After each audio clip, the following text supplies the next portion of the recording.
And welcome to the Restaurant Coach Podcast. It is the cure for the common restaurant. I am so honored to have back on the show again not only a good friend, but also somebody I admire deeply in the culinary world, Craig Shelton. Craig is a chef consultant. If you know if you follow anybody in the culinary world, Craig Shelton's kind of been there, done it, and has written many books about it. And I asked Craig to come on the show because, we text back and forth, and he texted me this really interesting kind of theory he had. And his really interesting theory was like, chef, like Neo from the Matrix, like the chef is like Neo, and the agents are like coming after him and stuff like that. And how do you really, break free? Really cooking your way out of the Matrix is kind of like this whole theme he talked about. So I said, hey man, that is like, it's so wild and so deep. And so I had to have Craig come on the show just to talk about this thing because it is crazy. So number one, Craig, thanks for being here. I appreciate your time. It's good to have you here again, man. I just love our conversations. They're so fun and so amazing, and they go down. We always have great conversations. That's for sure. Oh yeah. Well, my entire life, I've led two lives. Yeah. One during the day, right? I was in the 3-star Michelin world for 35, 40 years, whatever. Yep. Those 18-hour, 20-hour, 22-hour days. But I'm also very academic, so most of my nights were spent reading and writing. Mm-hmm. It's unusual. I've almost lived like two parallel lives. One, shoulder to shoulder, right? With the blue-collar workers, the dishwashers, the cooks. They are my peeps. I feel a deep loyalty to the working man, to the blue-collar guy. And I've spent an equal amount of my life in the world of academia, books. Mm-hmm. I've read almost 10,000 books in my life. And so the work that I do, there is first order thinking, second order, third order, fourth order, right? So everything I see in the restaurant industry, I see the connections all around the world in every domain, not just in restaurants. When I talk about problems, I'm not looking for the surface level. I'm looking for the cause beneath the symptom and the cause beneath that cause. And at the bottom, there are things we call generators. They are the cause of all of the symptoms, okay? And they're not that many. The thing we're going to talk about today, the guy we love to hate, Agent Smith. And the thing is, if you're a chef, this should register your cells as truth. Yes. You may not know how to put it in words, but there is this thing you're feeling. Your entire career, there's something truly fucked up in the world. Where the suits, like Agent Smith, live in a different world, and it's an imaginary world. It's a world of abstraction. It's a world of mathematical functions and models that each decade have less and less relationship with the real world. It's almost as if the more educated, and I'm a super highly educated guy, right? I went to Yale, but I noticed it from the very beginning, back in the late 70s and early 80s when I was, at Yale, is that already I saw the symptoms of a detachment from the real world in academia, in government, in institutions, in corporations. And it has only gotten exponentially worse. You see, we talk about the Enlightenment, this movement that happened 500 years ago with people like Francis Bacon and Immanuel Kant, who they are presented as absolute heroes, that they took power away from the churches. And that was a good thing, because they were using it badly. Mm-hmm. But in order to do it, they committed the most heinous sin that you can commit, which is they took away the belief that there's actually truth and the belief that there's actually meaning in the universe. Now, we got away with it for several hundred years because our forefathers were highly grounded in what's called the classical books, the books of ancient Greece, the books of ancient Rome, the books of the Renaissance period. And by pure accident, that's how I educated myself from the age of 11 to 18. I read the entire Harvard Classics and the entirety of the great books by Mortimer Adler. This is something like 200 books, 300 books, like these classics from a different age when the brain was balanced, when the right hemisphere, which is capable of perceiving the truth out there in the world, is in charge, but the left is very useful for making models and improving things. So much of my work was inspired by this most brilliant man on the planet today, possibly, Dr. Ian McGilchrist, who's so smart. He was an Oxford Don in literature, right? Which is like as high as that gets. And that wasn't high enough. He was such a purist that all he taught was poetry. Okay. Oh wow. The connoted, not the denoted. So another level of rarity. Yeah. He got so pissed off with the abstraction that was going on in literary theory. He got so pissed off with the identity politics. He said, "Fuck it, I'm going back to school." When he went to medical school, got a medical degree, and became like the foremost authority on the brain in terms of how the right brain differs from the left brain. Okay, and wrote a book, a couple of them, but the most important one is magnus opus, is called The Matter with Things. And in my opinion, it is the most important book written in the last 200 years. It affects every single thing, everything, and what is reality. It just affects it. So, jumping ahead, what we live in is our nation was created in 1776 when the Enlightenment was already over 200 years old. Yes. However, our forefathers were all highly, highly schooled in the classical, what we call the classics. They got that classical education. So they were brought up believing that there is such a thing as absolute truth. There is such a thing as meaning in the universe. Most of them were deists, meaning they didn't believe in the depiction of God as this anthropomorphic, human-like, man up there angry and all this. But they believed with every fiber of their being. There was not a single forefather who said the rights are not inalienable. 100% of our forefathers said all of these rights are inalienable, meaning they come from absolute truth, from how we are created by the Creator, whatever that might be. They didn't specify. Yeah. Now, I just wrote an essay on why our U.S. Constitution must be interpreted through the ontology of the Declaration of Independence. It's almost like a computer. The Constitution is the software, and the Declaration is the hardware and BIOS. Neither by themselves can work. Right. Anyway, they need to be layered. Back to this thing. Okay. So all along, as you know, Donald, my focus is unique in all consultants because I'm not looking to simply say, here's how you fix your food cost, or here's this. There's so many people doing that, and you're the best. And that's your domain. And I love you for it. And what you do is amazing for people. But the one message above all I'm trying to bring to people is we have been brainwashed to think that if there's a problem in your restaurant, it's automatically your fault. Yes. Okay? And that is part of the brain virus of modernism. Modernism starts on the flat plane of insanity, what I call it. It's a plane that's flat, defined by 0% belief in meaning and 0% belief in beingness or ontology. So the two things, okay? Truth doesn't exist.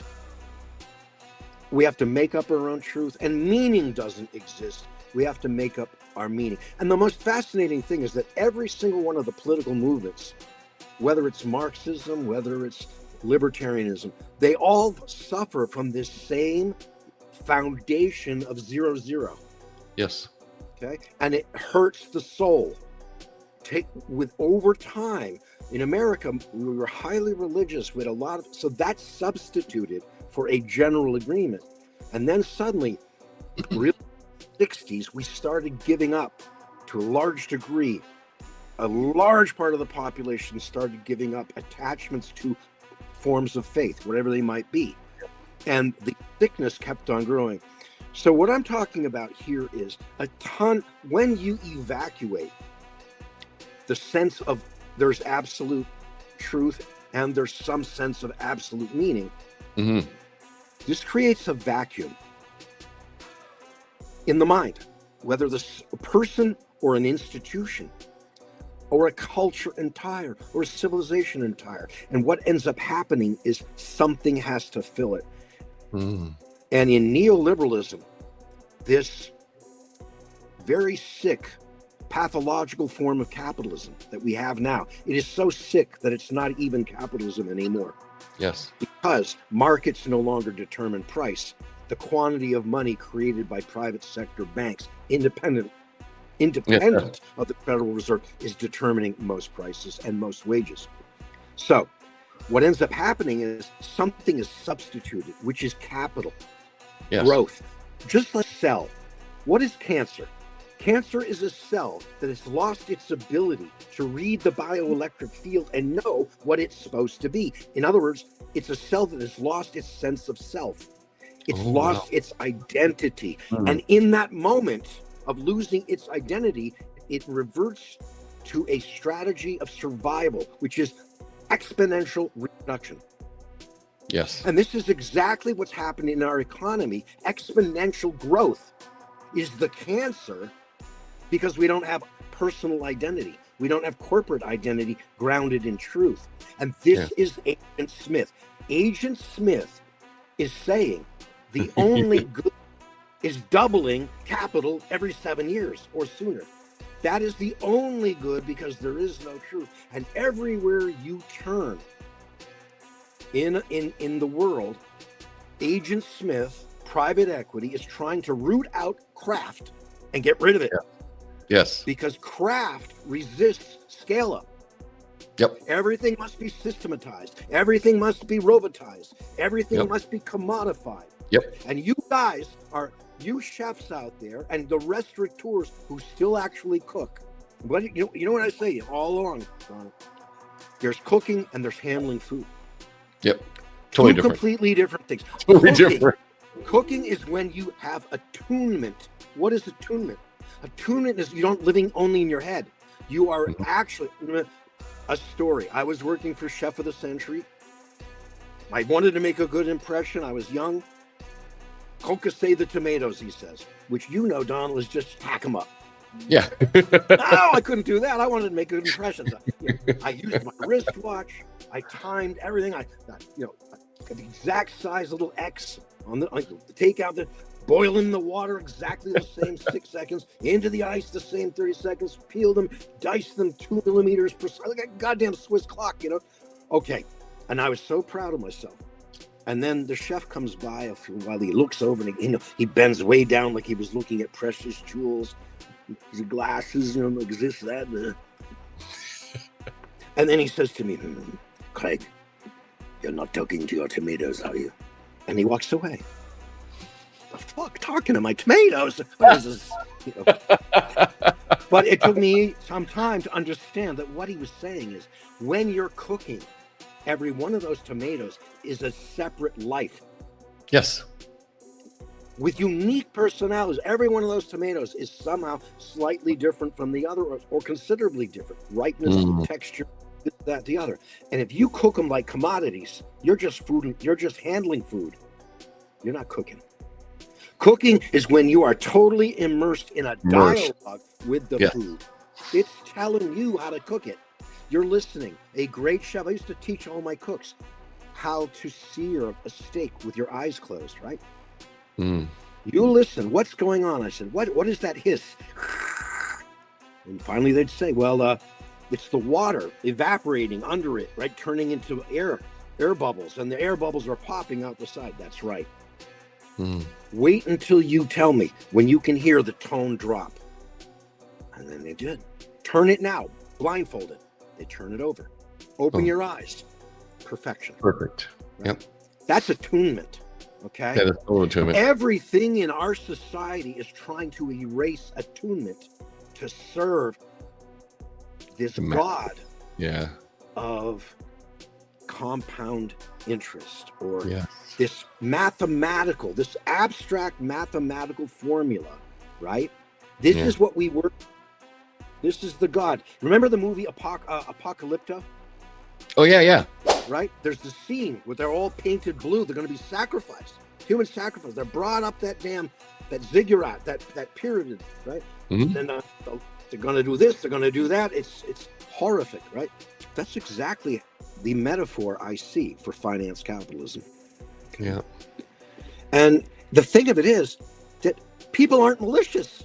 They're just not woken up yet. I'm trying to be Morpheus. I'm trying to feed everybody that red pill and saying, there is a whole world outside of your own head that we have been trained to lose all perception of.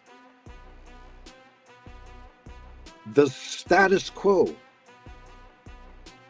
the civilization that we now have, wants to keep you in this flattening of non-existence. Yes. So chefs are neos. Every time that you resist commodification, every time you open a restaurant and say, fuck it, we are not gonna. I used to tell my chefs, my cooks, every single day, my maxim was this: I never want to see you cook the same dish the same way twice. Never. That's the antithesis of cooking. Every single time you cook that dish, I want you to approach it as a new puzzle. What did I learn last time that I can apply this time? How can I do it better? What else are we doing? We're either going to go, if you're just doing, if you're promoting consistency, then you're obeying Agent Smith. Yes. If you're saying to your workers, I don't want scripts on the floor. I want you to be you. Each one of you is a unique individual who has a special. When I took scripts away, when I said, I will train the fuck out of you. You will not subject matter cold. Then you freewheel. Freewheel. I don't want to regulate you. I don't want to take the human. I don't want to be Agent Smith. I want to be Morpheus. I want you to be able to come out of the pod and experience the true life that is out here. So that's my explanation of it. I love how you talked about how, like, you mentioned earlier, I mentioned in that article you sent me, is that, most modern jobs just feel fake. They are fake. And I'll tell you why. Okay. What most people don't know, because we were all taught the opposite of the truth. We were all taught that banks are just middlemen. They collect savings from patient people. They lend those savings out at higher interest to impatient people. It's the perfect lie that was invented about 120 years ago. Before that, everyone who was a serious thinker knew that banks are the primary money creators in our economy, not the Federal Reserve. The money that the Federal Reserve creates is reserve money. It cannot escape the bank-to-bank settlement ecosystem. No bank can lend out reserves. It's a lie. It's only used to settle between banks. Okay. Commercial banks, private sector commercial banks, create 97% of all the money in our economy. True. Now, that's an interesting statistic, but what that statistic doesn't tell you is the degree to which they grow the money supply. Private sector banks double the money supply on general every 6 to 7 years. This is why house prices double even though wages fall. Oh, wow. Yes, this is the primary reason why education is cost, tuition is rising exponentially, even though family income is sliding Sliding. Yep. Okay. I once said it like this: to understand what I'm talking about, imagine a parallel world in which all asset prices are fixed by law. They cannot move. House prices fixed. Tuition fixed. Medical fixed. Okay. Insurance fixed. But every year you get an 8% pay cut compounded. But yeah, now all of a sudden everybody's like, that's criminal. That's exactly the system we live in, except it's inverted. It's inverted. Yes, it's definitely inverted. The asset prices skyrocket, not because of value, not because of supply and demand, but because of quantity of money. It's a pure Ponzi scheme. And it has been allowed to go on for so long. Since 1694 is when it really started with the Bank of England's creation. After 30 years war and all this. Won't go into the whole history. But the fact is, right now, the finance industries combined have 12 times as much debt, financial obligations, as the entire GDP of the world. Created out of thin air. These obligations on obligations are just paper constructs. This world of models, okay? There's no way in hell it could ever be paid. Can you imagine? Owing $1 million, and it's so unbelievable, okay? When you look at things, how much you can refer to GDP, but that's not really the issue. What percentage of GDP can go to debt service? Maybe not even 10%. Yeah. So we're already talking 12 times GDP, but that's 120 times what is available for debt service. That's how out of control everything is, because when you live in a world of models, here's the thing. When you don't admit that there is objective truth, then you no longer have any feedback mechanism to test if your assumptions are leading you farther away from reality. So what ends up happening is each year, institutions, governments, corporations are invested in a model that is running away from reality. And there's no feedback loop. There's no self-correction mechanism. And when you live like Agent Smith, you don't care about what happens in the real world because you don't even admit it exists. Right. You're trapped in the matrix. You're trapped in the matrix. There you go. That's exactly it. You're trapped in the matrix. So what I'm trying to show is that is the generator function behind the major generator functions that is making it, again, you're a restaurateur. It's the same thing as I described before. How much can a restaurant actually raise its prices? I mean, 1% a year, and your customers are freaking out. They're freaking out. Freaking out. So you have your wages fixed, but your rent is rising by 8% compounded a year. By that I mean that's the average for commercial property, over the last 100 years. But if you're in a city, it's rising faster than that. Faster than that, yes. Okay. It's the same thing as you said. Your rent will be stable, but every year your customers will pay 8% less compounding. See, it's structural. Yes. And this is the thing I'm trying to get people to realize. Yes, you have to do whatever you can do to stay alive. But you're not going to get the solution until you start looking outside your four walls. All you can do is stay alive within the four walls. You got outside the four walls, you got to take the red pill. You got to find a Morpheus like me who can give you a red pill so that you can finally wake up out of the cocoon and really start to see. Because once you see it, once you read my books, you will see patterns. It's like the old expression, once seen, never unseen again. Can't unsee it. Can't unsee it. Okay. And that doesn't matter. I can look at any industry whatsoever, any institution, and I see it now. because my mind has been so trained to look for this stuff. Okay, I mean, for example, in the restaurant book, there's this one, the Enlightened Restaurant. I talk about a ton of myths, fallacies, like, for example, the idea that service is about creating an experience. And I completely disagree with that. Okay?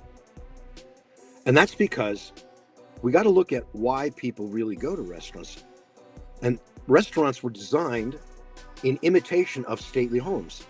Yes. And stately homes were designed to conduct the business of state, which is why they're called stately. In other words, treaties were negotiated at these dinner tables of the aristocrats, supply chains, warfare plans, everything under the sun like that, done at these tables, upstairs, downstairs. The brigade system started there. Yes. Military inspired, of course, but the upstairs, downstairs, the whole, front of the house, back of the house, the team effort, all designed to put the host's guests in the right psychological frame to be able to listen fairly, to give the host's proposal a fair listening. Yes. So I've always taught my staff, the most important thing to realize is that you're not important, and what you have to say is not important until you become an ally to the host. That is, there's a deal going down on every single table. Oh yes, there truly is every table. Even when it's a solo person by Yes. himself, there's a deal going down with the space, with the restaurant. I have a transaction with this restaurant in mind. Maybe it's psychological. Maybe it's relational. One of the things in my newest book, which is my magnus opus, is going to be 1,250 pages approximately, and it's the big picture book. A unified philosophical system, for those who know what that is in philosophy, along with a blueprint for the renewal of civilization. And we used to say about the service, there's a deal going down on every table. Yes. When you train your teams in terms of, we're here to achieve an experience, that's commodification. Instead of saying, we're here to figure out the best we can with only ethical means, what is the deal that's going down on the table? What is it? Is a man trying to save his marriage? Is it a business deal? Okay. Is it a first date? What is it? And we are supposed to be the wingman. Only ethical things, right? But to be the wingman, now you're creating insane value, right? Yes. At Ryland, in my restaurant, we witnessed $5 billion a year of deals being signed and sealed at the tables. The tables, yeah. For those pharmaceuticals and other companies, flying in with helicopters, things like that. And we were told by one CEO of a major pharmaceutical, one day I had prototyped a CRM, customer relations. Early on, Access just came out, this Microsoft database program, and I attempted to write some programming. It was a disaster. All I could track was sales by our 100 or 200 biggest customers, and I give up. I realize I'm not qualified for this, but let me know if you see any patterns that are interesting. And lo and behold, a couple months later, they called me to the office and said, "You got to see this, boss." And I said, "What is it?" I said, "Our number one customer just tripled overnight the amount of business they're doing, and it's holding steady." I said, "That's interesting. I'll bet there's something going on over there." And lo and behold, about 10 days later, it was a Saturday night, and I'm doing one of my rounds, and I went out to the cigar room, and there he was, having just finished. I went over and I said, "Mr. X, Chairman X, I want to, congratulate you." And he says, "What for?" And I said, "Well, listen, I got to tell you about this computer system and this program and this and that." And he says, "Yeah, I use computers too, Craig." And I said, yeah, but I saw what happened. There must be some amazing deal cooking over there because you tripled your volume with us. He says, sit your ass down, Craig. I said, what do you mean? Okay, sure. He says, you think you're the only guy who measures shit? I said, no, sir. He says, I'm the chairman of the board and the CEO of the #1 corporation in the world. I said, yes, sir. He says, I measure everything. And we just conducted a 2-year study of our business entertaining return on invested dollars. I said, what does that mean? He said, I don't look at my business entertaining as an expense. I look at it as an investment. Yes, definitely. And what we found, and we don't know how the fuck you do it, Craig. You use that exactly. But when we entertain our guests that they're island in, we close our deals more often, significantly more often. And we close our deals more rapidly, saving money. And we close them far more profitably. So I have no idea what the hell you're doing. That's your proprietary technique. But I authorized a tripling of spend because it's so effective. Yeah. Somehow you're doing something the opposite of everyone else. And that, at the end of the day, has been my experience, is that when a civilization lives in this flat plane of denial, of truth, of meaning, you will eventually arrive at a place where in every industry and every institution, I'm not saying we're there yet, but almost you will arrive at a place where almost everything that is believed to be true is the opposite of the truth. This is actually the best news I can bring, which is simply this. 9 times out of 10, my clients, after they've been with me a year or two, they finally trust. These are radical ideas I'm saying. Okay. And then I said it, recently I put out a funny little essay and it was all about opposite day. I don't know if you saw it, but it's based on that episode of Seinfeld. Oh yeah. Right? What's his name again? The short guy. George Costanza. Costanza, short, balding, lives at home, all this, no job. And, my terrible, every decision I've ever made is horrible, right? And Seinfeld says, every decision you ever made is wrong. Why don't you just do the opposite? And it starts off like that, and he orders an opposite lunch from what he usually does, and a beautiful woman talks to him. And his life suddenly goes so right because he does the opposite of everything he's been trained to do. And I'm telling you, it may sound like an exaggeration, but those clients who've trusted me and have actually taken any SOP and then gone and done the exact opposite, 9 times out of 10, it dramatically improves the bottom line and the top line. Yeah. I have one client of mine who listened to everything and he rebuilt a restaurant according to all the principles. He's been enjoying 30% compound annual growth, top line and bottom line for the last 7 years. Wow, that's unheard of. Unheard of. Because he's doing it the opposite. Yep. Just like George Costanza, who ends up, being a manager for the New York Yankees, right, with Steinbrenner. Once we understand we've been brought up with a mind virus called modernism. Yep. With no self-regulating, no self-correcting gizmos, okay? Like gyroscopes in a submarine keep it from hitting the rocks, from hitting the reefs. We've lost the gyroscopes civilizationally, governmentally, institutions, corporations, families, individuals. Yeah, it's like you mentioned before. I think you mentioned it like it's like a deprivation tank. It's like a deprivation tank. What is the one most horrible punishment that they can give you in prison?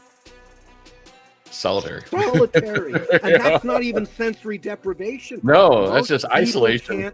Most people can't handle a sensory deprivation tank for even an hour. They lose their mind. Yet we are voluntarily selecting that.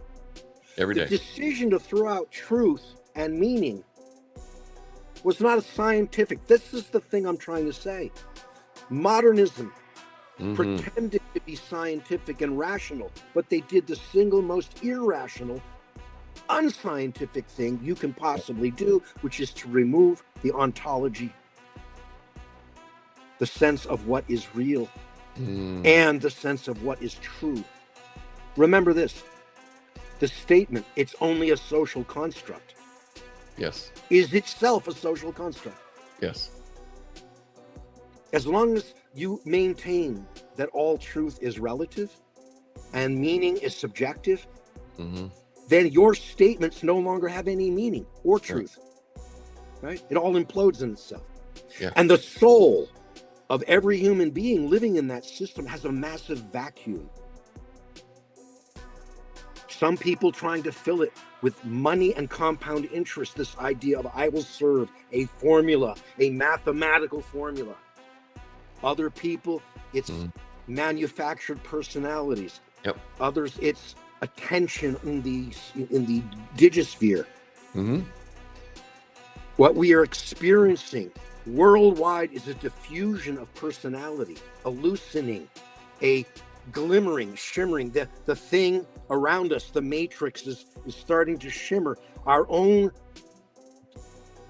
everything that is a thing is a field, an information field of potentiality, a boundary, and the interaction between the two. A rock could not stay a rock. No thing can be a thing without design. Yes. It's every kind of science we have is pointing to the same truth. This universe is not composed of material. That is what emerges. Yes. Beneath that is information, boundaries, and interchange of information. What this means is that there is design. You couldn't even have a rock if there wasn't design, some code. I use that with quotes. Some sort of code is telling that energy to stay organized as a rock. Okay? All of this stuff that I'm bringing up, as esoteric as it may sound, boils down to reality. Cooks, chefs, restaurateurs are one of our last hopes as a civilization of regaining attunement, regaining a connection to reality. You chefs out there, you're heroes like Neo trying to wake up the world. You can't get away with abstraction cooking. It won't allow you. Just like Jesus was a carpenter, there's something intrinsically rewarding, soul satisfying, and formative about working with your hands, growing things in the dirt, planing wood with a plane, hand tools, interacting, the whole sensorium going into your brain, and you're responding and having this conversation with reality. The models, the institutions, the governments have been captured by abstraction. You guys, Donald and me, and you chefs and restaurateurs out there, we are the Neos trying to wake people up. And I don't think you were even aware of it with words. I think you felt it, all of you. I think you all chose this field of cooking because in your bones, you knew there was some truth here the world needs. So that's why I wanted to talk this way and salute all of you. Yes. Because it's not a career that makes you a billionaire, typically. No. It's hard work in the trenches. It's tough work. But the reward of it is you don't lose your soul. You stay What do you always say? You always say the heat doesn't lie. Heat does not lie. Heat does not lie. So Donald, what kind of questions would you like to? So if chefs are like, number one, we have to waken up. So that's the first step, awaken. So once they're awakened, what would you say is like the next step they need to do to start freeing themselves from this matrix? Okay, here's the thing. Attunement is an every moment possibility. Yes. That means, just like I said earlier, you have a choice every time you cook that veal scallopini. Am I just going to go through the motion, or am I going to have am I going to try to truly participate in okay, I'm going to explain something that may help. Right brain, left brain. Only what we know about neuroscience, I'm very highly trained in neuroscience. The brain is a filter. Yes. What scientists have determined is that if the brain tried to process all of the information coming at the human being, the brain would basically boil from too much energy expended for all those calculations. We have to filter out 99.9% of all the information. Now, how do we do that without, say, killing ourselves?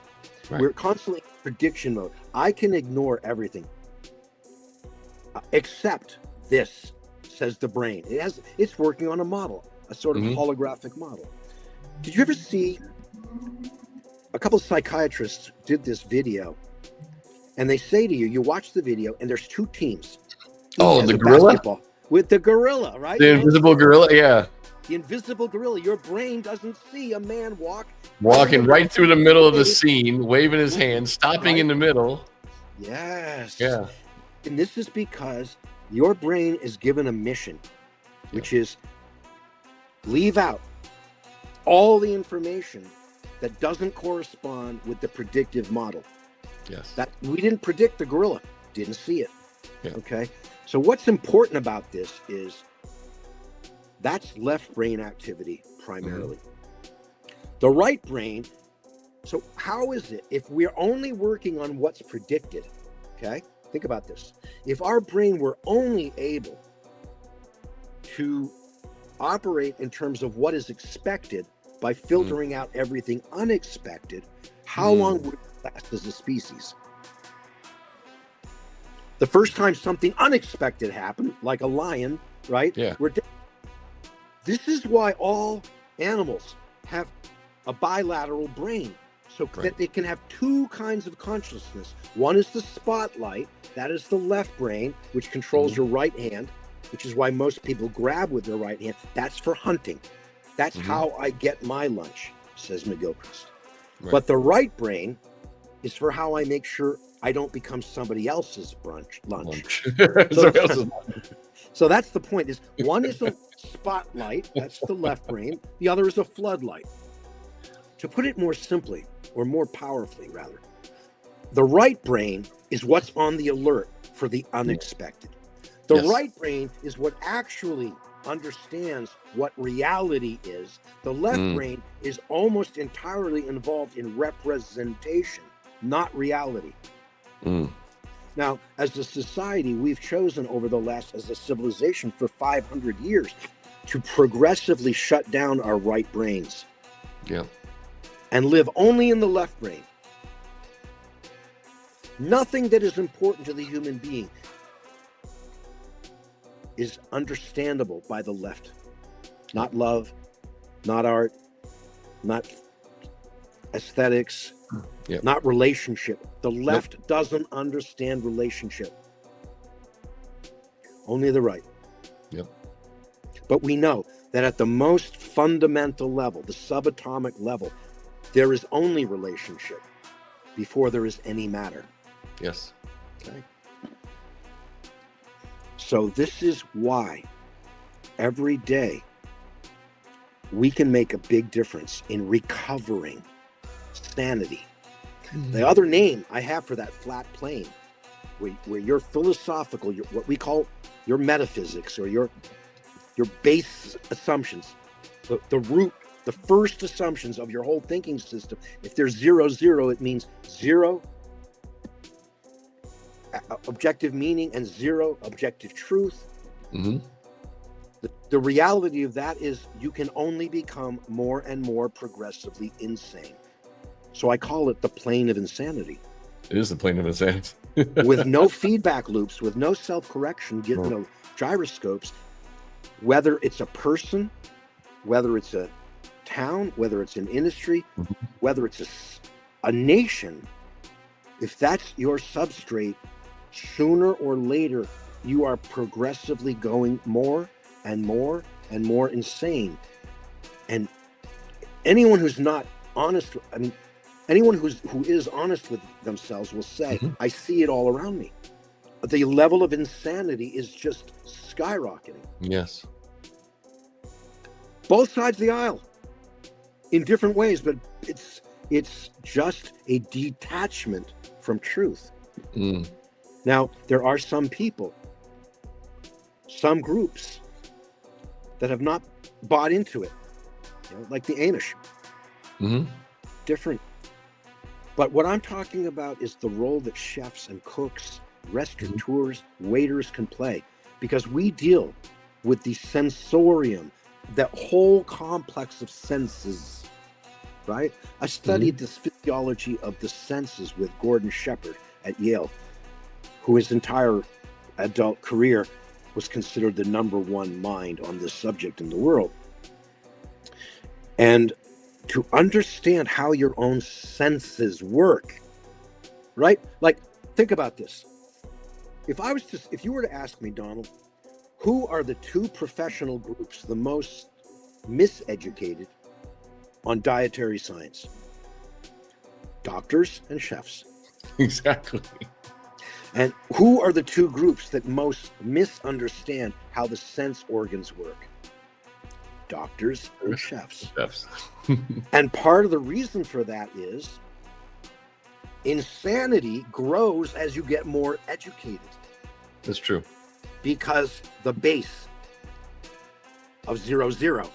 Yeah. What I find is typically the more blue collar, in a certain regard, the less detached from reality. There's almost as many exceptions as rules here, but it's a strong enough correlation to make the statement. Okay, and chefs in particular, a plumber's working with feel, not that much sound, not that much, but chefs, restaurateurs were working with the entire sensorium, all of the senses, all of the time. It's what I think you describe it as, like cooking into being. Yes. And that's the thing. When you have attunement, that you're living authentically, right brain. Here's the important thing to understand, as McGilchrist said. The brain is not balanced when they're equal, right and left. The right must be in charge. The left must serve the right hemisphere in order for the brain to be in balance. Only happened 3 times in human history recorded. 1, ancient Greece, Pericles, the great explosion of art, literature, philosophy, science, Aristotle. The next one was the ancient Roman civilization, Virgil, Plutarch, all of that, classical literature. And then the 3rd time was the Renaissance. Dante, Michelangelo, Da Vinci, et cetera, et cetera, et cetera. The great explosion of what happens when the right brain and left brain are working correctly together, okay? This is what you can achieve in a restaurant. And almost nowhere else left. I don't think there's anywhere left. Almost nowhere left. If you can resist commodification, scaling, and all of that.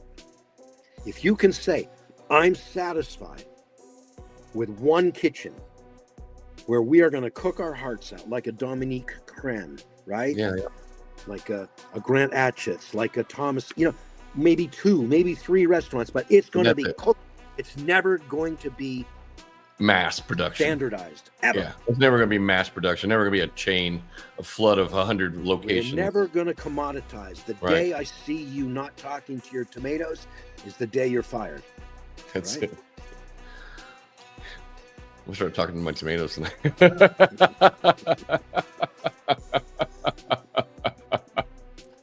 Woo! I tell you, man. You know what I'm talking about, right? I do know what you're talking about. Yeah. Craig, it's always a pleasure to have you on the show, my friend. If anyone needs to get a hold of Craig, you can right there. You can get him at www.aeon consulting, AEON consulting.com. How many books you write last year? 5? 4 or 5. Again, if somebody really needs to reach me, they probably should call you because. Reach out to me and I can get you. If you it's really need easy to hold Craig right away, just reach out to me, Donald at therestaurantcoach.com, and I'll make sure I'll get your contact information over to Craig. I mean, and you got this magnum opus coming in. You said it's 1,000 pages. I thought this book was big. This is my biggest book yet. It's 525 pages. Wow. But your next one's 1,000. It's like twice this size. I thought it's 1,200, almost 1,300 pages. Oh my God, it's gonna be like 3 times. I haven't read that one yet. I got to get that. Oh, I'll send me your address and I'll mail you one, my friend. I'm going to put a shingle on your roof, not take one off. But again, is there any last? Oh man, I think this is this has been so great. I mean, it's like you kind of said, chefs are the guardians. I want people to understand that the work they're doing is of almost a holy status. Mm-hmm. That last great hope to pull us back from the precipice as a civilization. We are so close. I mean, I see it too, and I feel it too. Like we are so close to people. Just like the commoditization and just the mass production is going to just pull the soul out of the hospitality. Can't you tell, Don? Aren't you sick of going to restaurants where the food has been standardized? It's bad. I mean, it just has there's no soul to it. No soul to it. No soul.